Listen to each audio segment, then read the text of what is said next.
नमस्कार, जनता टीवी देख रहे हैं आप। आपके साथ मैं हूं खुशबू पांडे। तो सीधे आपको ले चलते हैं जहां मुख्यमंत्री पुष्कर सिंह धामी अमृत कलश यात्रा कार्यक्रम में संबोधित करते हैं।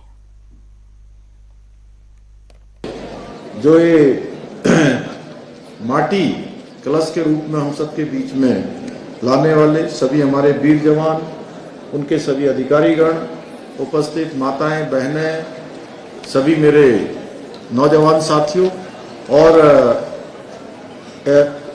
विभिन्न संस्थानों से आए हुए छात्र एवं छात्राएं, हमारे सभी वरिष्ठ पत्रकार मित्र, चंद्रशेखर जी समेत सभी, मैं सबका संबोधन एक साथ कर रहा हूं।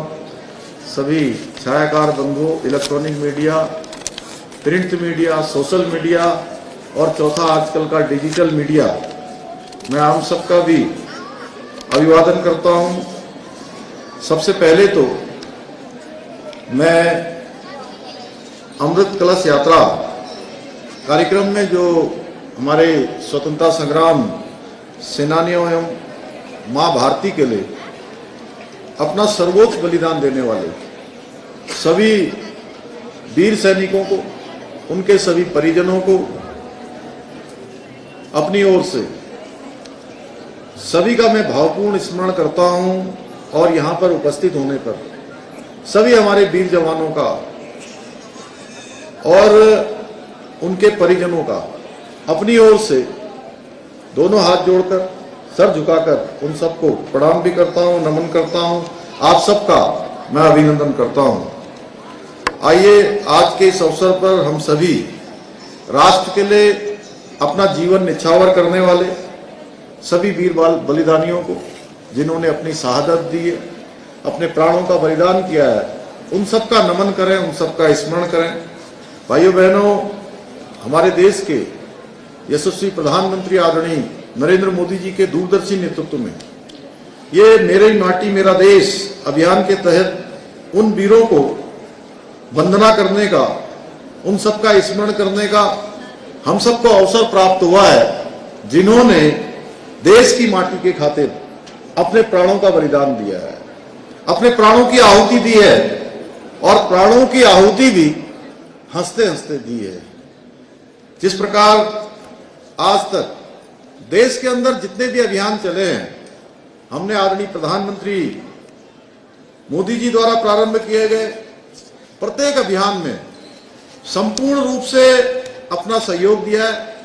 उसी प्रकार हमने मेरी माटी मेरा देश महाअभियान में भी अपनी संपूर्ण भागीदारी सुनिश्चित की है। यहाँ पर मैं एक बात कहना चाहता हूँ, जहाँ हमारे सेना के लोग हैं, आईटीबीपी के लोग हैं, एसएसबी के लोग हैं, वहीं अभी हमारी सांसद महोदया मुझसे कह रही थी कि मातृशक्ति की जो संख्या है, यहाँ पर सबको अगर छोड़ दिया जाए तो इस कार्यक्रम में 80% मातृशक्ति की संख्या है। मैं उन सबको विशेष रूप से मैं नमन करना चाहता हूं।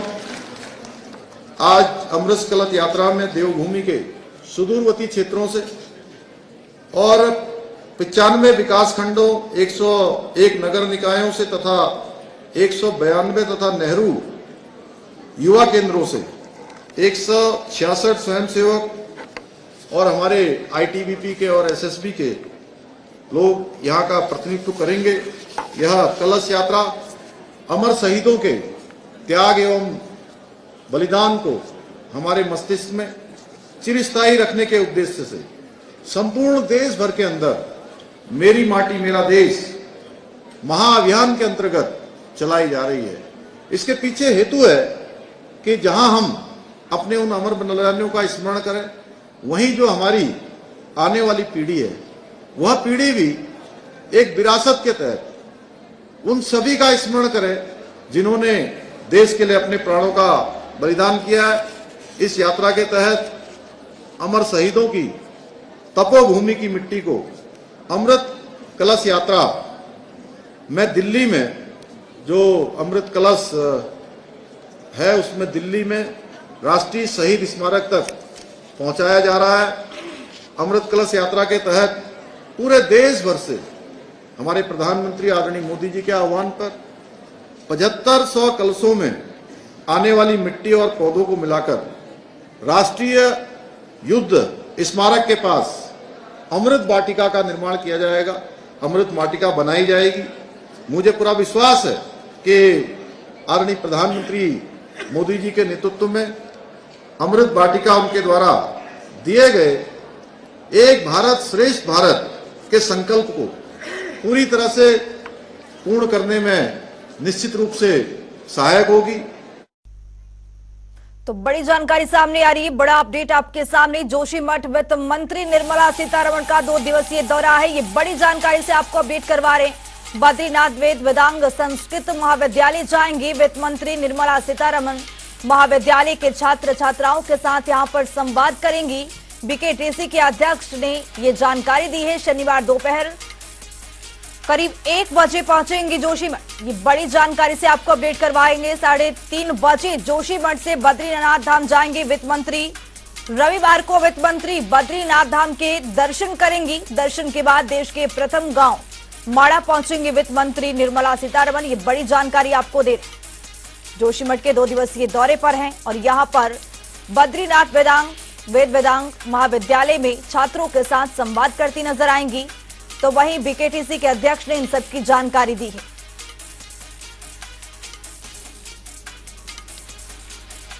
कि बड़ी जानकारी, जोशीमठ से बद्रीनाथ धाम जाएंगे वित्त मंत्री। तो वहीं आपको बता दें कि वित्त मंत्री बद्रीनाथ धाम के यहां पर दर्शन करती नजर आएंगी। दर्शन के बाद देश के प्रथम गांव माड़ा पहुंचेंगी। तो यहां पर 2 दिवसीय दौरे पर हैं वित्त मंत्री निर्मला सीतारमण। बद्रीनाथ वेद वेदांग संस्कृत महाविद्यालय जाएंगी और वहां पर छात्रों के साथ संवाद करती नजर आएंगी। उपराष्ट्रपति जगदीप धनखड़ अपनी पत्नी सुदेश धनखड़ के साथ 2 दिवसीय उत्तराखंड दौरे पर पहुंचे हैं। इस दौरान मुख्यमंत्री पुष्कर सिंह धामी के दौरान देहरादून के राजभवन में उपराष्ट्रपति जगदीप धनखड़ से यहां पर मुलाकात की।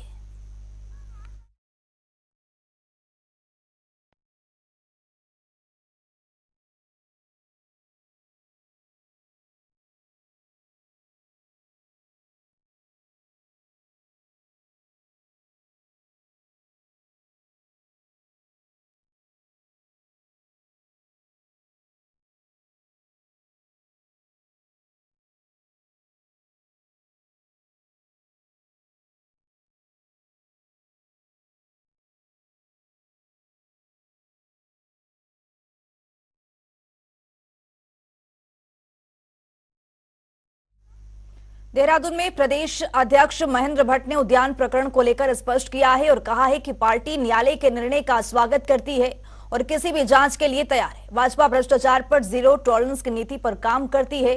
आगे उन्होंने कहा कि राज्य में किसी भी तरह और छोटे से छोटे भ्रष्टाचार की गुंजाइश यहां पर बर्दाश्त नहीं की जानी चाहिए। वर्तमान में किसी भी मामले में जरा से भी संदेह होने पर जांच की जा रही है।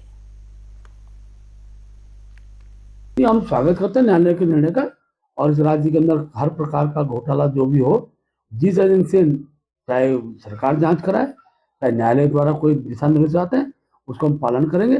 और हम लोग चाहते हैं कि छोटे राज्य के अंदर इस प्रकार के भ्रष्टाचार का कहीं भी संदेह भी किसी विषय को लेकर होता है, उसकी जांच निष्पक्ष होनी चाहिए और दोषियों को दंड मिलना चाहिए।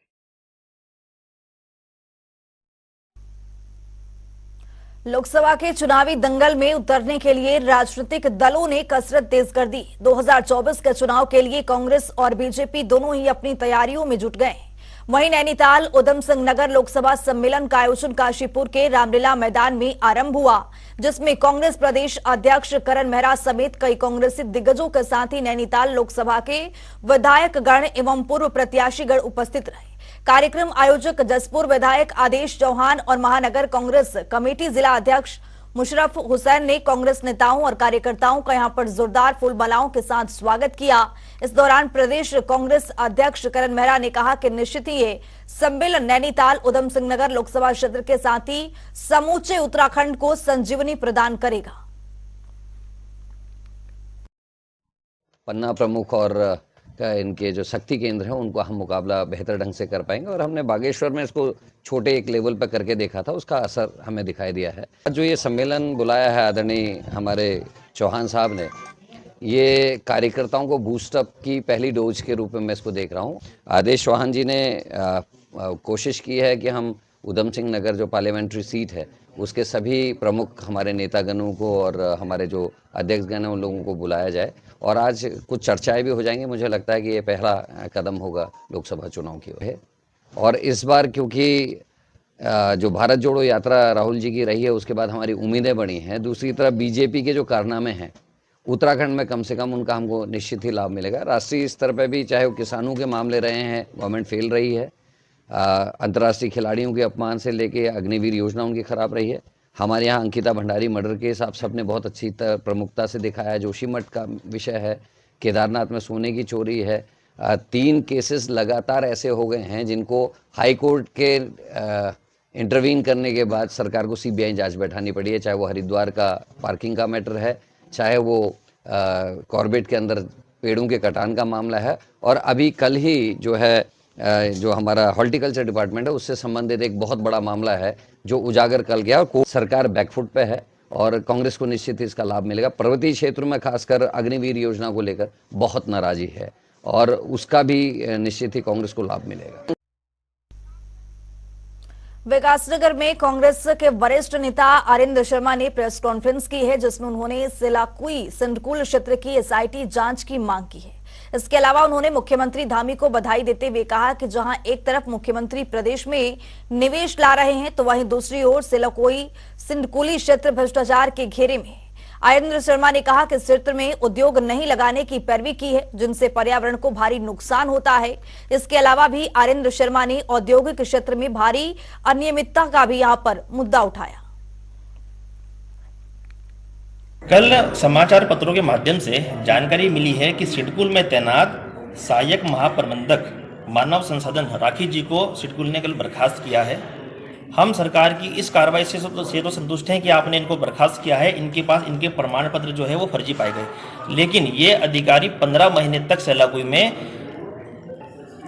अप्रैल 2022 से लेके जून 2023 तक इन्होंने जो है अपना कार्यकाल जो है सिलाकुई में दिया है रीजनल मैनेजर के पद पे। और सारा आवंटन जो ग्रीन बेल्ट का, ग्रीन पार्क का और एक ही कंपनी को जो आवंटन की बात की जा रही है जिसमें धांधली की शिकायत आ रही है, इन्हीं के कार्यकाल में की गई है। हम शासन से मांग करते हैं कि जितना भी इस अधिकारी का कार्यकाल सिलाकुई में रहा हो उसकी बड़े स्तर पर एसआईटी से जांच हो और दूध का दूध और पानी का पानी इसमें निकाला जाए। जांच एजेंसी का काम है, जांच एजेंसी अपना काम अच्छे से करेगी। हमें जांच एजेंसियों पे ऐसा हम हर एक पे उंगली उठाने लगेंगे। और हम उद्योगों के खिलाफ नहीं है, हम इन्वेस्टमेंट के, हम लोग औद्योगिकरण चाहते हैं कि हमारे क्षेत्र में उद्योग आए, हमारे बेरोजगार बच्चों को रोजगार मिले। हम भी औद्योगिक विकास के समर्थक हैं, लेकिन हम कह रहे हैं कि इस क्षेत्र का उसको लाभ नहीं मिल रहा है, बेरोजगारों को लाभ नहीं मिल रहा है। यहाँ की सड़कें बुरी हाल है, जो यहाँ का पैसा आता है, इंडस्ट्रियल डेवलपमेंट का पैसा कलेक्शन होता है, वो इस क्षेत्र में नहीं लग रहा है। हम अपने सिलाकुई क्षेत्र के जो उद्योग हैं, हम उस औद्योगिक क्षेत्र की डिमांड कर रहे हैं। हमें इन्वेस्टमेंट से नहीं, हमको साधुवाद देते हैं, हम बधाई देते हैं अगर इन्वेस्टमेंट आ रहा है तो हम स्वागत करते हैं कि हमारे उत्तराखंड में जो है वो निवेश आ रहा है। 2024 में लोकसभा चुनाव से पहले तैयारियां जारी। इसको लेकर राज्य निर्वाचन आयोग ने भी अपनी तैयारियां शुरू कर दी है। यहां पर प्रदेश के मुख्य निर्वाचन अधिकारी भी यहां पर उन्होंने कहा है कि अगले महीने 9 नवंबर तक जिन भी व्यक्ति को अपना नाम मतदाता सूची में जुड़वाना या हटवाना हो या उसमें किसी भी तरह का कोई सुधार करवाना हो, उसके लिए निर्वाचन आयोग प्रतिवृष्टियां लेगा, जिसके बाद 26 दिसंबर तक उन प्रतिवृष्टियां पर विचार करके मतदाता सूची में संशोधन किया जाएगा। Publication of integrated draft electoral roll का है। हम लोग मुख्यालय लेवल पर हमने पब्लिश कर लिया गया है। पॉलिटिकल पार्टीज के सामने हमने मीटिंग कर लिया, उनको भी एक कॉपी इलेक्टोरल रोल का पेन ड्राइव के द्वारा उपलब्ध करा दिया गया है। इसी प्रकार का हमारा डिस्ट्रिक्ट्स में भी सभी हमारा जिला निर्वाचन अधिकारी द्वारा डिस्ट्रिक्ट पॉलिटिकल पदाधिकारी के साथ मीटिंग करके उसका एक इलेक्टोरल रोल एक कॉपी उपलब्ध करा दिया गया है। इसी प्रकार का हमारा पोलिंग बूथ पर भी एक एक कॉपी हमने उपलब्ध कराया गया है और ईआरओ ऑफिस, एसडीएम ऑफिस में भी हमने एक कॉपी उपलब्ध कराया गया है। उद्यान विभाग के पूर्व निदेशक हरविंदर बावेज पर भ्रष्टाचार का आरोप है। इस मामले में उत्तराखंड हाईकोर्ट ने अपना फैसला सुनाते हुए सीबीआई जांच के आदेश दिए हैं। वहीं अब पुरोला के विधायक दुगेश्वर लाल ने मुख्यमंत्री पुष्कर सिंह धामी और हाईकोर्ट का आभार जताया है। उन्होंने कहा है कि सीएम ने हरविंदर बावेजा को निलंबित कर बड़ा कदम उठाया है। बागवानी का क्षेत्र विकास का एक अहम क्षेत्र है और आने वाले समय में ये आय का एक बहुत बड़ा स्रोत बन सकता है, लेकिन कुछ लोगों के चलते ऐसा नहीं हो पा रहा था। पहले तो मैं पूरे उत्तराखंड वासियों को और उत्तराखंड के तमाम बागवानों को बधाई देना चाहता हूं और आप सभी लोगों को भी, मीडिया के लोगों को भी बधाई देना चाहता हूं कि आप लोगों ने प्रॉपर साथ दिया, सहयोग दिया। और मैं धन्यवाद देना चाहता हूं अपने प्रदेश के यशस्वी मुख्यमंत्री आदरणीय पुष्कर सिंह धामी जी को कि जिन्होंने एक बिल्कुल उनकी जो इच्छा है कि उत्तराखंड को भ्रष्टाचार मुक्त बनाना है, तो भ्रष्टाचार मुक्त करने के लिए सबसे पहले ये इतना बड़े अजगर को जो पकड़ा है, जिसको जो है निलंबित भी किया है और उसके बाद उनकी जो है जांच भी की और जांच के साथ साथ आज जो है उनकी सीबीआई जांच के भी आदेश हो गए।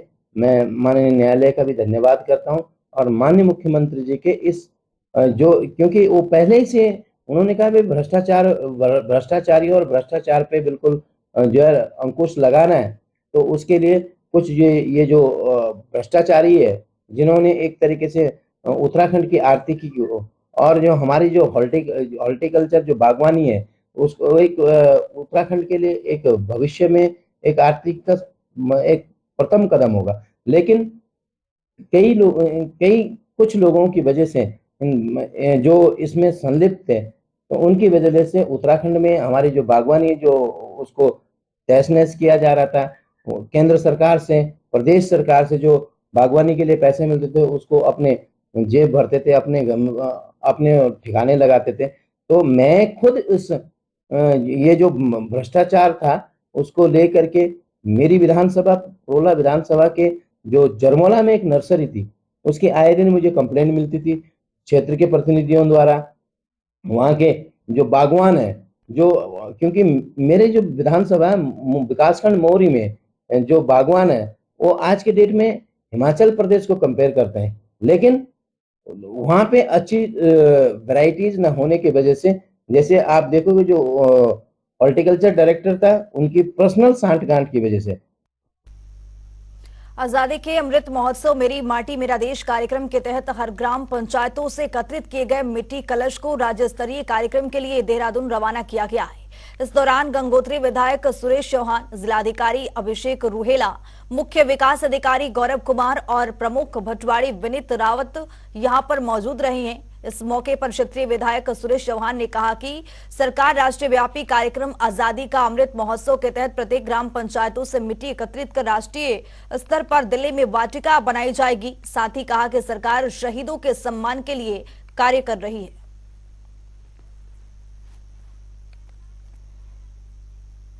मसूरी में बाबा बुल्ले शाह का सालाना उर्स धूमधाम से मनाया गया है। इस दौरान भक्तों ने बाबा की मजार पर चादर चढ़ाकर बाबा का आशीर्वाद लिया। इस मौके पर कव्वाली का भी आयोजन किया गया, जिसमें बाबा बुल्ले शाह पर आधारित गीत यहां पर गाया गया है। बाबा बुल्ले शाह मजारा समिति के सदस्यों ने बताया कि यहां हर मजहब के श्रद्धालु आते हैं। मजार को लेकर लोगों की धार्मिक भावनाएं जुड़ी हुई है।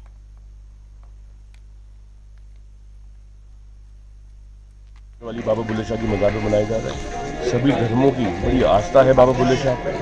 हम लोग हर साल मसूरी के समस्त निवासी, आसपास के लोग, यहाँ तक कि हरियाणा यमुनानगर तक के लोग आज इस उर्स में आते हैं और इस उर्स को मनाते हैं और उम्मीद करते हैं कि बाबा का आशीर्वाद सभी पे, सभी प्राणियों पे, सभी शहरवासियों पे, सभी उनके भक्तों पे हमेशा बने। महसूस हुई मसूरी उत्तराखंड में हज़रत बुल्ले शाह बाबा रहमतुल्लाह अलैह के दरबार में आकर बहुत खुशी हुई।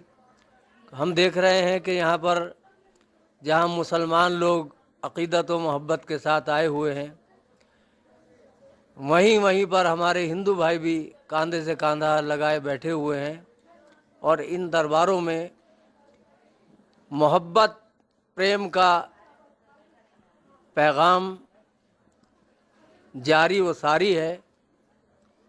हिंदू मुस्लिम एकता का प्रतीक ये स्थान यहाँ पर अनेक धर्मों के लोग आते हैं और ईश्वर यानी खुदा उनकी नेक दिली तमन्ना जायज़ मुरादें पूरी फरमाता है जो इन बुज़ुर्गों से अक़ीदत मोहब्बत रखते हैं।